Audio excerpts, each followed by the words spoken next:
Good morning आप सभी को। तो कैसे आप लोग? उम्मीद करते हैं कि आप लोग अच्छे होंगे, मस्त होंगे और ज़बरदस्त होंगे। जैसा कि मैंने आप लोगों को बताया था कि जीविका का जो एग्ज़ाम चलने वाला है, बहुत सारे लोगों का भी एग्ज़ाम होने वाला भी है। तो मैथ्स का मैंने जितने भी टॉपिक्स है, टोटल 8 टॉपिक्स मैंने पूरा टॉपिक वाइज विथ टाइप आपको क्लियर कर दिया। और आज के क्लास में हम आपको बताने जा रहे हैं रीजनिंग। तो रीजनिंग का ये जो है मैराथन टाइप का ही क्लास होगा और जितने भी टॉपिक्स हैं, सारे टॉपिक से दो दो तीन तीन क्वेश्चंस मैंने सेलेक्ट किया है प्रीवियस ईयर के क्वेश्चंस पे। जीविका में जो रीजनिंग पूछता है, आप प्रीवियस ईयर क्वेश्चंस देखिएगा, एक ही एग्जाम हुआ था। तो सारे के सारे क्वेश्चंस का लेवल जो है ना बहुत ज़्यादा इजी है। तो सारे टॉपिक्स से दो दो क्वेश्चंस मैं यहाँ पे डिस्कस कराऊंगा और आप लोग को ये उम्मीद दिलाता हूँ कि अगर आप ये वीडियो देख लीजिएगा तो पता चल जाएगा कि रीजनिंग का क्वेश्चंस कैसे आता है। बहुत हद तक आपको हेल्प मिलेगा। तो चलिए आज का क्लास जो है स्टार्ट करते हैं।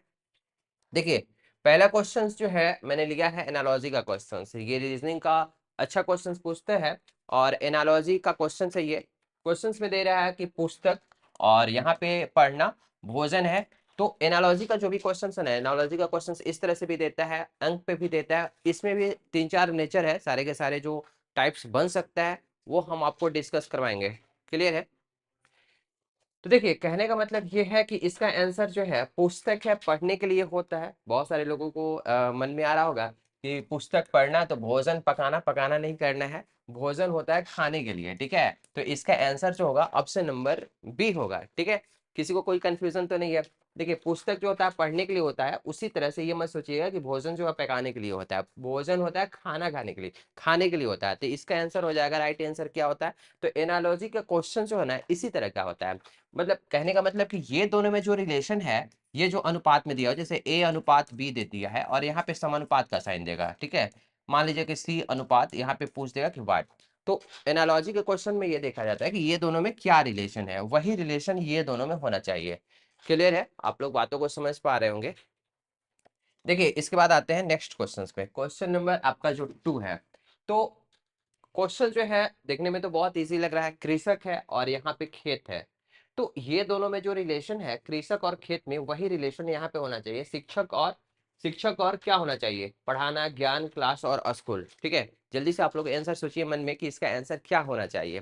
तो इसका सबसे जो बेस्ट आंसर होगा ना बाबू, देखिए रीजनिंग में बहुत सारे ऐसे टॉपिक्स हैं जिसका आपको सोचने पे डिपेंड करता है। बहुत सारा क्वेश्चंस कंट्राडिक्शन पैदा करता है।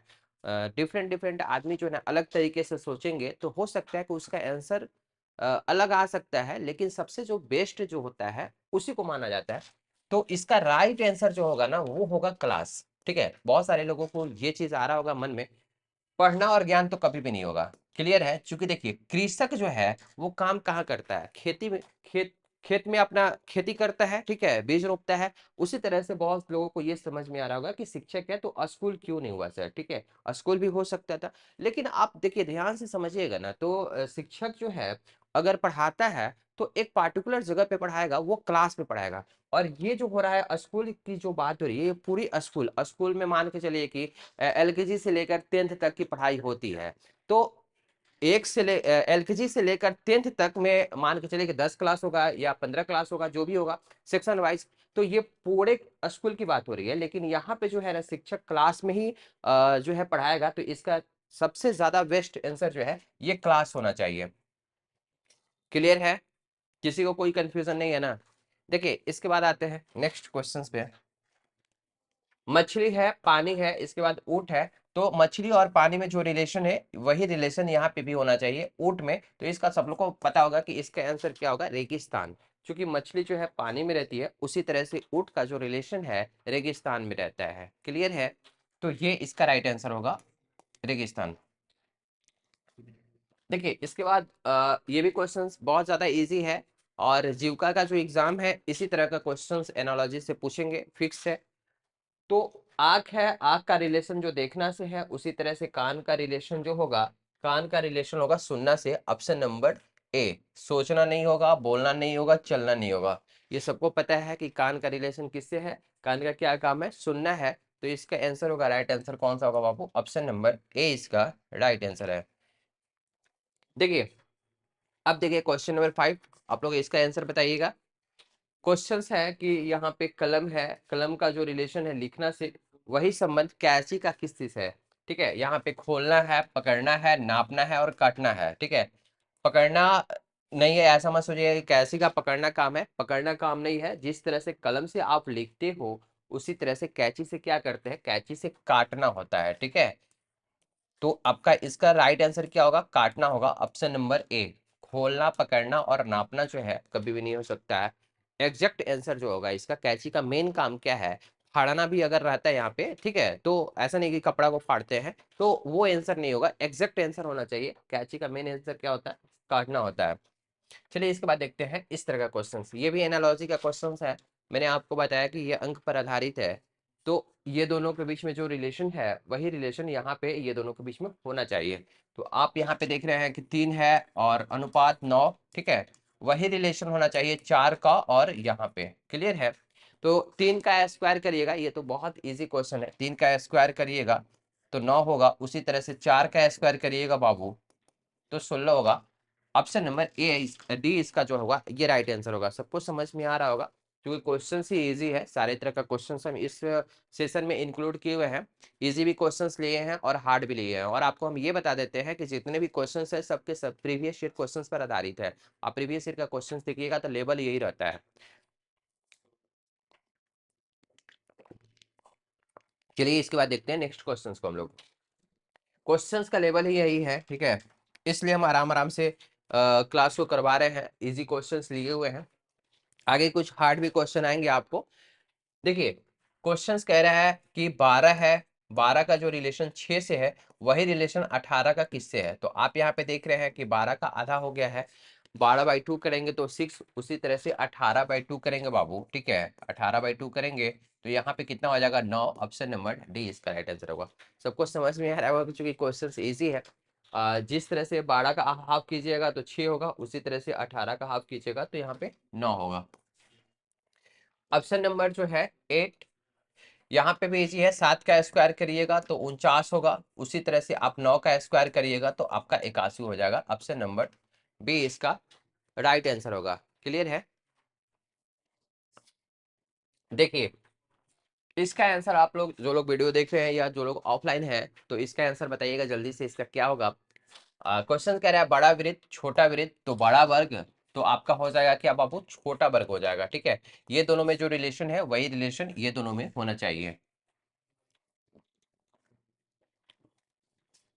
हाँ देखिए ये क्वेश्चन जो है आ, ये क्वेश्चंस जो है गाय भैंस बकरी और ऊंट, ठीक है, जो लोग वीडियो देख रहे हैं उसका आंसर बताइएगा कि गाय भैंस बकरी और ऊंट में और एक क्या यहाँ पे ऐड करें कि सबका जो रिलेशन है सेम रिलेशन का आ जाए।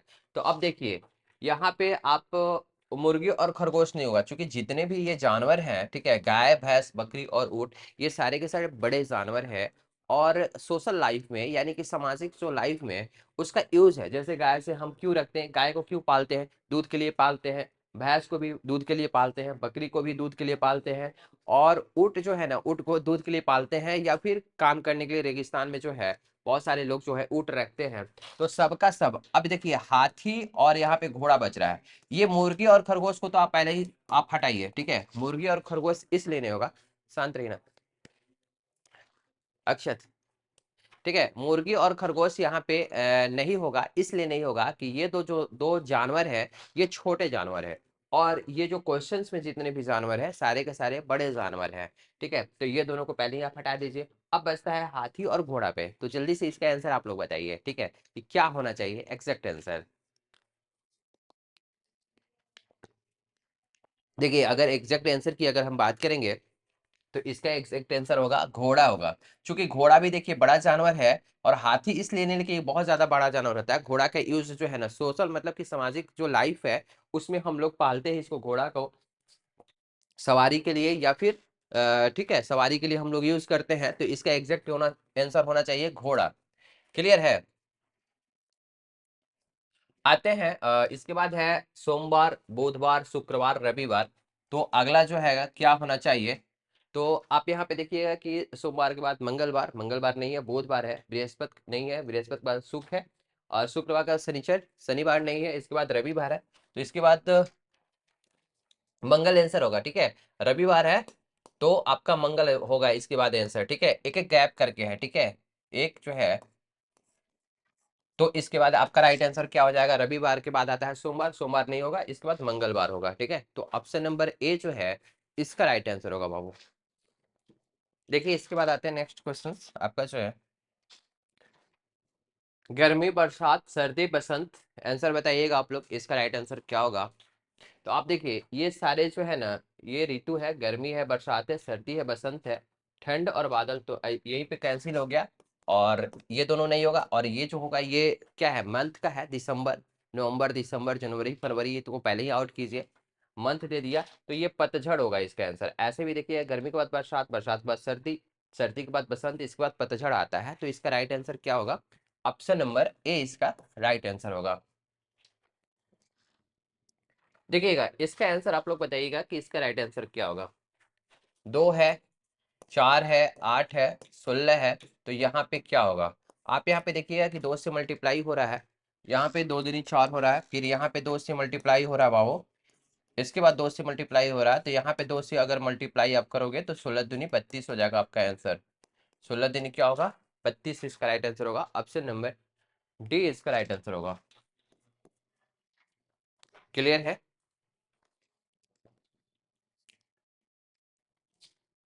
देखिए इसका आंसर बताइए क्या है, 9 है, 18 है, 27 है, और इसके बाद 36 है, इसके बाद क्या होगा।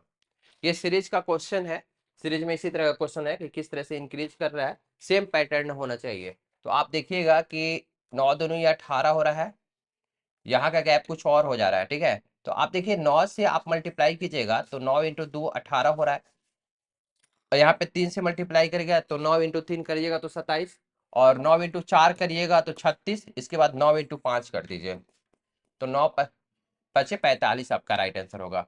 गैपिंग से नहीं हो पा रहा है, 9 18 27 से 36 से गैप देखिएगा तो गैप डिफरेंट हो रहा है। ठीक है, उस तरह का सीरीज नहीं बन रहा है, तो 9 दूनी 18, 9 27, 9 चौके 36, और 9 पचे 45, इसका राइट आंसर होगा, ऑप्शन नंबर बी इसका राइट आंसर होगा बाबू। ठीक है, इसको नोट कीजिएगा आप लोग जल्दी से। इसके बाद आते हैं नेक्स्ट क्वेश्चन पे।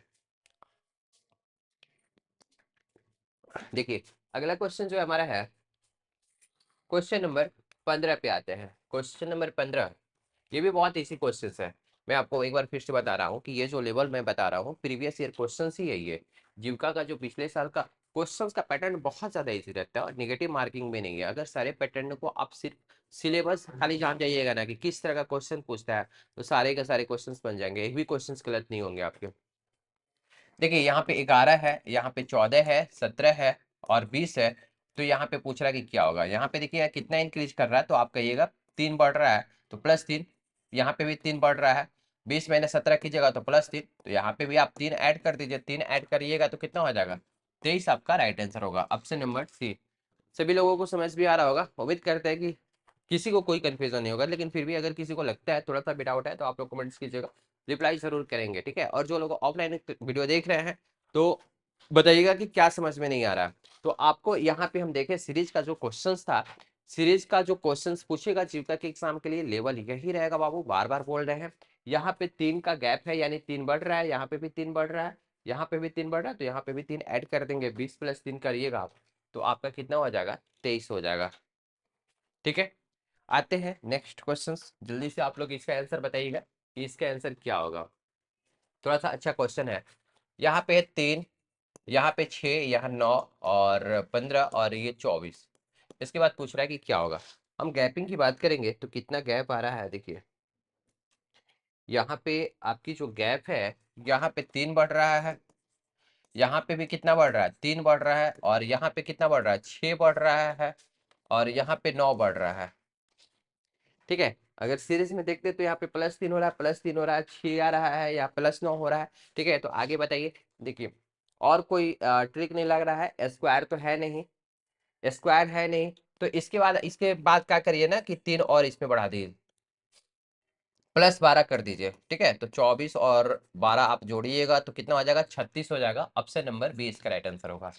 ठीक है, इस तरह का भी सीरीज चलता है कि 3 जो है +3, ऐसा नहीं सोचिएगा कि +3 है तो इसके बाद +6 होना चाहिए। कभी कभी किसी किसी क्वेश्चंस में और कोई ट्रिक यहाँ पे देखिएगा तो नहीं लग रहा है, तो यही ट्रिक लग सकता है, +3 2 बार आया, ठीक है, इसके बाद 6 9, इसके बाद 12 जोड़ेंगे। इसके बाद अगर अगला सीरीज होता तो 12 + 3 15 जोड़ देते, यानी कि 36 + 15 जोड़िएगा, तो उसके बाद वाला अगर सीरीज आपसे पूछता तो वो आंसर होता है।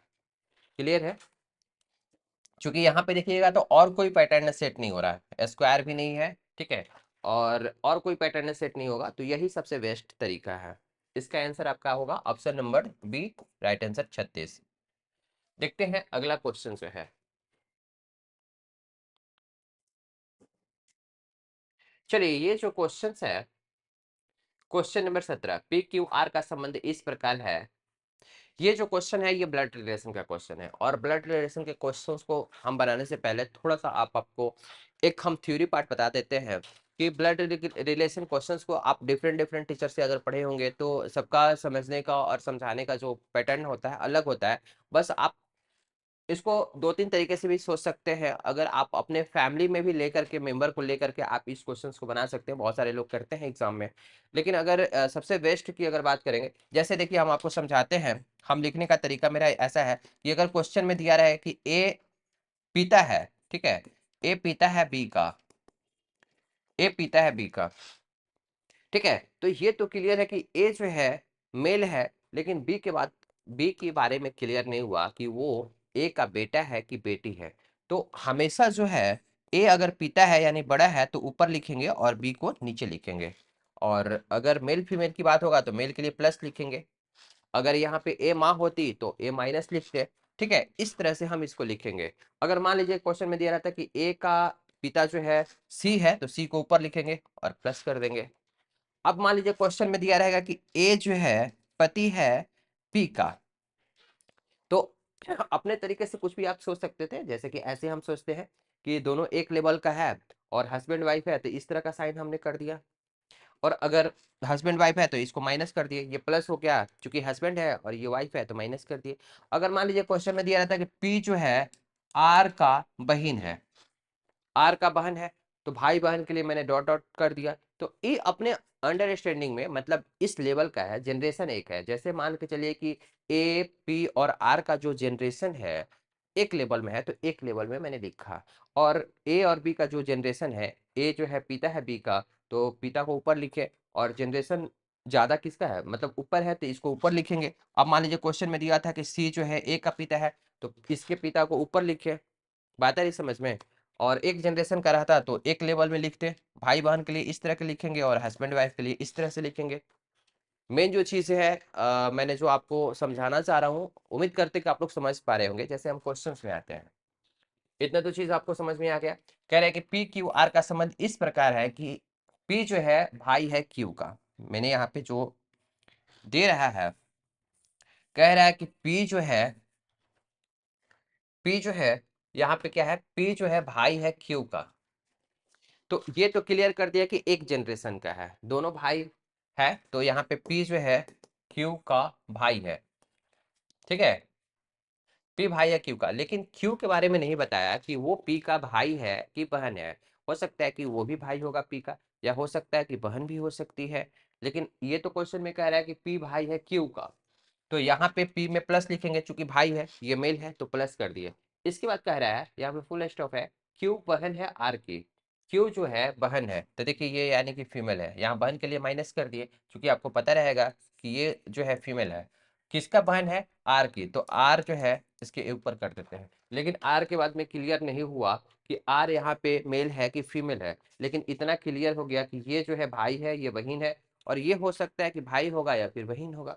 लेकिन अब आगे देखते हैं स्टेटमेंट में क्या लिखा हुआ कि आर पिता है एस का। अब क्लियर हो गया, आर पिता है यानी कि मेल है, किसका पिता है, एस का। तो मैंने आपको बताया कि अगर पिता और हस्बैंड का रिलेशन दिया रहेगा, देखिए हम आपको आराम आराम से समझाने की कोशिश कर रहे हैं, और जितना क्वेश्चन हम आपको लिए हैं तो सारे टॉपिक्स को क्लियर करने का मैंने आपको प्रॉमिस भी किया है।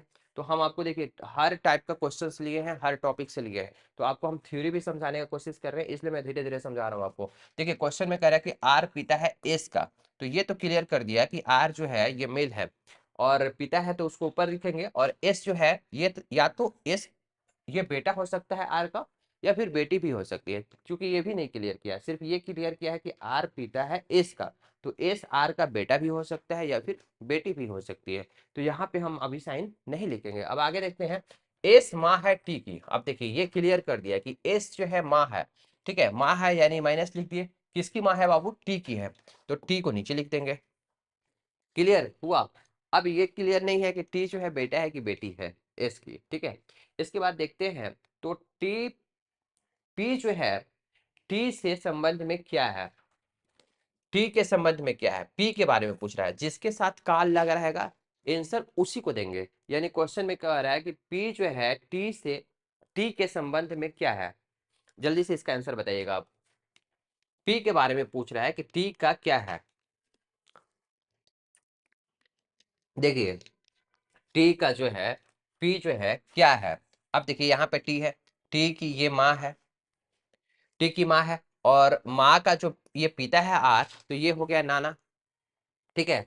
और नाना का ये भाई हो गए, ये तो नाना के बहन है और बहन का ये भाई है। तो एक तरह से इसमें और इसमें रिलेशन देखिएगा, तो ये नाना का, टी के नाना का ये भाई है, यानी ये भी नाना हो गया।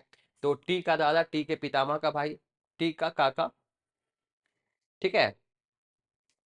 ऑप्शन में नहीं है टी का पितामह। देखिए आपको हम बता रहे हैं, ऑप्शन एग्जैक्ट ऑप्शन नहीं दिया हुआ है, यहाँ क्वेश्चन पूछ रहा है। तो पी जो है टी से संबंध में क्या है, ठीक है। तो टी से एस जो है टी की माँ है, और ये माँ के पिता है, ठीक है, पिता यानी कि इसके नाना हो गए, और इसके नाना है तो पी क्या है, ये नाना के भाई है। यानी इसमें और इसमें रिलेशन की अगर बात करेंगे तो ये क्या हो जाएंगे, ये नाना के भाई यानी कि नाना ही हुए, ठीक है। तो उस तरह से आप ऑप्शन जो रहेगा उसको टिक आउट कर लीजिएगा। टी का पितामह का भाई, ठीक है। पितामह तो बोला जाता है पिता के पिता को ना बोला जाता है? पिता के पिता को बोला जाता है, तो यहाँ पे पितामह नहीं कहा जा सकता है। अगर ये दादा के भाई रहते हैं, नाना दादा का भाई अगर रहते, ये दादा के भाई रहते तो ये आंसर कर देते, लेकिन नाना के भाई को पितामह कहना सही नहीं लग रहा है, ठीक है। तो आप लोग कंसेप्ट को समझिए, ठीक है। ऑप्शन यहाँ पे थोड़ा सा कंफ्यूजन है, देखिएगा कहीं पे क्वेश्चंस मैंने शुरू से सही लिया हुआ है, ठीक है। तो इसका एग्जैक्ट आंसर जो होगा या तो नाना होगा या फिर नाना का भाई होगा, ठीक है। तो आप लोग इसको समझ पा रहे होंगे। आते हैं नेक्स्ट क्वेश्चन पे। और देखिए जब भी ब्लड रिलेशन का क्वेश्चन है, तो ब्लड रिलेशन में दो टाइप का क्वेश्चन पूछता है। ये एक टाइप हम आपको क्लियर कर दिए, एक है पिक्चर दिखा के। पिक्चर दिखा के हमेशा यही दो टाइप पूछता है। एक तो ये ऐसे देगा, या फिर कहेगा कि फलाना ने फलाना को पिक्चर दिखाते हुए बोला कि ये तुम्हारी काकी की, मम्मी की, बहन की, नानी है, ठीक है। तो इसी तरह से बनाइएगा ना तो सबसे बेस्ट रहेगा। या फिर अपने रिलेशन से उसको ऐड करके, रिलेट करके समझिएगा, तब पर भी वहां से फाइंड आउट कर लीजिएगा। लेकिन सबसे बेस्ट मेथड मैंने खुद से मतलब स्टार्टिंग से ही इसी तरह से समझने का प्रयास करते हैं कि जनरेशन वाइज ऊपर नीचे लिखिएगा ना तो आपको कभी भी कंफ्यूजन नहीं होगा, और डायरेक्ट आंसर भी कर दीजिएगा। क्योंकि टी का और पी का आप रिलेशन की अगर बात कीजिएगा ना, तो सीधा देखिए, अगर ऑप्शन में कहता है ना कि टी पी जो है टी का बहन है, तो वहीं पे आप कट कर देते हो उसको, ऑप्शन को। क्योंकि एक लेवल का नहीं है, ये दो लेवल ऊपर है पी, ठीक है। तो या तो दादा का रिलेशन होगा या फिर नाना का रिलेशन होगा, ठीक है। या तो नाना की बहन होगी, या नाना की भाई होगी, या खुद नाना होंगे, ठीक है ना। जैसे ये चाचा है, तो चाचा कभी भी रिलेशन नहीं होगा, ठीक है। क्योंकि चाचा रिलेशन आएगा तो ये इस लेवल पे आएगा, पापा वाले लेवल पे आएगा। क्लियर है? आते हैं नेक्स्ट क्वेश्चन पे। हमारा जो क्वेश्चन है, कह रहा है एक्स पिता है, पिता वाई का पुत्र है। यहाँ पे भी क्वेश्चन में थोड़ा सा मिस्टेक कर दिया है। हम इसको बनाते हैं एक्स वाई का पुत्र है, ठीक है। चलिए एक्स जो है वाई का, ये क्वेश्चन थोड़ा सा मिस्टेक दे दिया है, ठीक है। आते हैं दूसरे क्वेश्चन पे।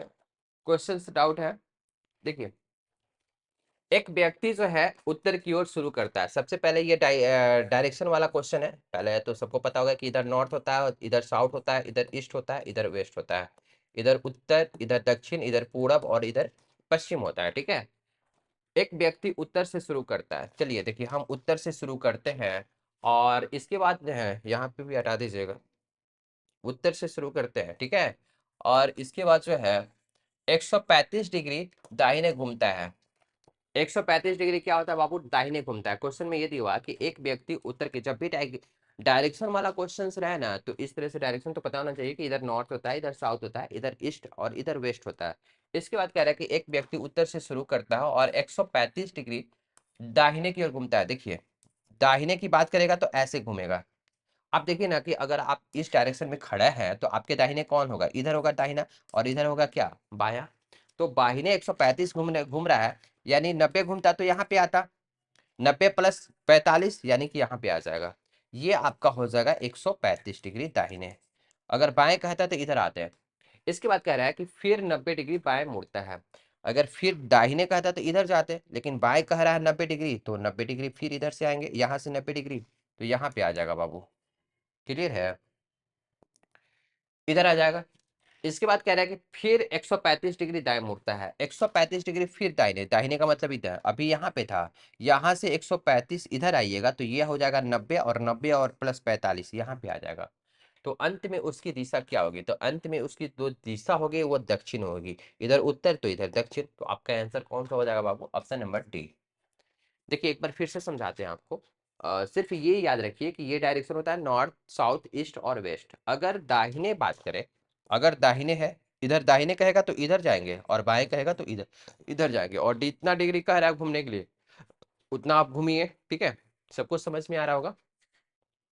इसके बाद देखिए नेक्स्ट क्वेश्चन लेते हैं, क्वेश्चन नंबर बी। ये तो बहुत इजी क्वेश्चन है। ए और बी एक दूसरे का सामना करके खड़ा हुए हैं, एक दूसरे के सामने खड़े हुए हैं। सामने, आप इसको लिख दीजिए, सामने करके खड़े हैं। ए दक्षिण की ओर देख रहा है। चलिए, इधर नॉर्थ है, इधर साउथ है, इधर ईस्ट है और इधर वेस्ट है। और बी के दाहिने हाथ सी खड़ा हुआ है, यदि सी पूरब की ओर देख रहा है तो अंत में बी किस की ओर देख रहा है। लास्ट में पूछ रहा है कि बी किस दिशा की ओर देख रहा है। छोड़िए बाकी क्वेश्चंस को, हमें कोई मतलब नहीं है। यहाँ पे कह रहा है कि ए जो है, ए और बी जो है आमने सामने है, ए और बी जो है आमने सामने देख रहा है। और यहाँ पे कह रहा है कि बी के, यहाँ पे ए जो है दक्षिण की ओर देख रहा है, ए दक्षिण की ओर देख रहा है, यानी इधर देख रहा है ए। ए का जो माउथ है यानी मुंह जो है इधर है, नीचे की तरफ है, दक्षिण। तो बी का किधर होगा, बी का उत्तर की तरफ होगा। ऑप्शन नंबर बी इसका राइट आंसर होगा। सी से कोई मतलब नहीं है, क्योंकि ए और बी के बारे में ही दे रहा है कि एक दूसरे के सामने खड़ा हुआ है। क्वेश्चन को आप चेंज कर दीजिए कि ए जो है बी एक दूसरे के सामने खड़े हुए हैं, एक दूसरे के आमने सामने खड़े हुए हैं। और क्वेश्चन में कह रहा है कि ए जो है नीचे देख रहा है, यानी कि दक्षिण की दिशा में देख रहा है, इधर दक्षिण की दिशा में देख रहा है। तो बी जो है किधर देखेगा, उत्तर दिशा में देखेगा। चलिए आते हैं नेक्स्ट क्वेश्चन पे। नेक्स्ट क्वेश्चन पे है, रीजनिंग का अच्छा टॉपिक्स है। जो ऑड रहता है असंगत को चुनना होता है, असंगत को चुनना है। यहाँ पे क्वेश्चन में दे रहा है हाइड्रोजन, नाइट्रोजन, ऑक्सीजन और हीलियम। ठीक है, तो चारों में जो कौन सा डिफरेंट है, यानी कि चारों में कौन ऑड है, चारों में कौन असंगत है। तो असंगत की बात कीजिएगा तो हाइड्रोजन, नाइट्रोजन और ऑक्सीजन ये तीनों गैस है, और हीलियम भी गैस ही है। लेकिन हीलियम जो है ना नोवेल गैस है। ठीक है, ये अक्रिय गैस इसको बोलते हैं। ये किसी के साथ क्या होता है, बॉन्ड नहीं बनाता है, यानी किसी के साथ कोई रिएक्शन नहीं करता है। ठीक है, तो आप साइंस की बात कीजिएगा तो हीलियम के 72 कक्षा में कितने इलेक्ट्रॉन होते हैं, 8 इलेक्ट्रॉन होते हैं। तो इसका राइट आंसर कौन सा हो जाएगा, अक्रिय गैस के चलते इसका ये चारों में ऑड है। ठीक है, असंगत है, तो इसका राइट आंसर होगा हीलियम। ठीक है, और बाकी जो है ये भी गैस ही है, लेकिन ये किसी के साथ रिएक्शन कर सकते हैं। चलिए अब आते हैं क्वेश्चन नंबर 22। क्वेश्चन नंबर 22 कह रहा है कि जनवरी, जुलाई, मार्च, मई और अप्रैल में ऑड कौन सा है। तो आप लोग आंसर बताइए, इसका आंसर क्या होगा, सबसे बेस्ट आंसर।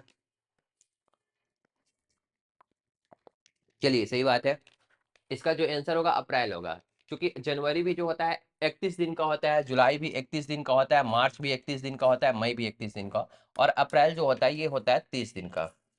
ठीक है, बचपन में आप लोग को पता होगा कि कैसे जोड़ते थे, 30 और 31 सबको पता होगा कि ऐसे जोड़ते थे। यहाँ से स्टार्ट करते हैं जनवरी से, ये जनवरी है 31 दिन का, ये फरवरी, इसके बाद फिर मार्च आता है 31 दिन का, मार्च, अप्रैल, मई, जून, जुलाई, जुलाई 31 दिन का, और फिर अगस्त 31 दिन का आता है। क्योंकि यहाँ से डायरेक्ट उड़ के यहाँ पे आते हैं। ठीक है, सबको ये पता होगा कि बचपन में हम लोग को 30 31 समझ में नहीं आता था कि कौन सा मंथ कितने दिन का होगा, तो हम लोग ऐसे ही सीखे थे।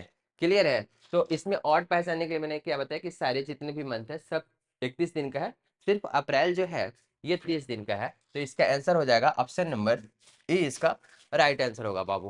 क्लियर है, आते हैं नेक्स्ट क्वेश्चन पे। चलिए, लाल, हरा, नीला और गुलाबी, इसमें से ऑड को पहचानना है कि यानी असंगत कौन है।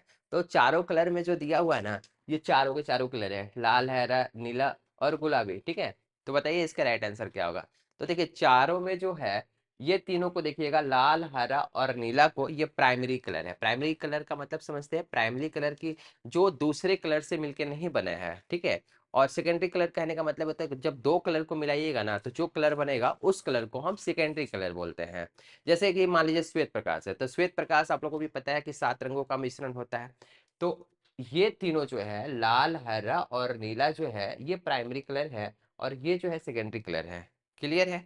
तो इस तरह से आपका आंसर हो जाएगा ऑप्शन नंबर डी, इसका राइट आंसर होगा। चलिए, एक कक्षा में 4 विद्यार्थी है, थोड़ा सा डिफरेंट टाइप का क्वेश्चन है।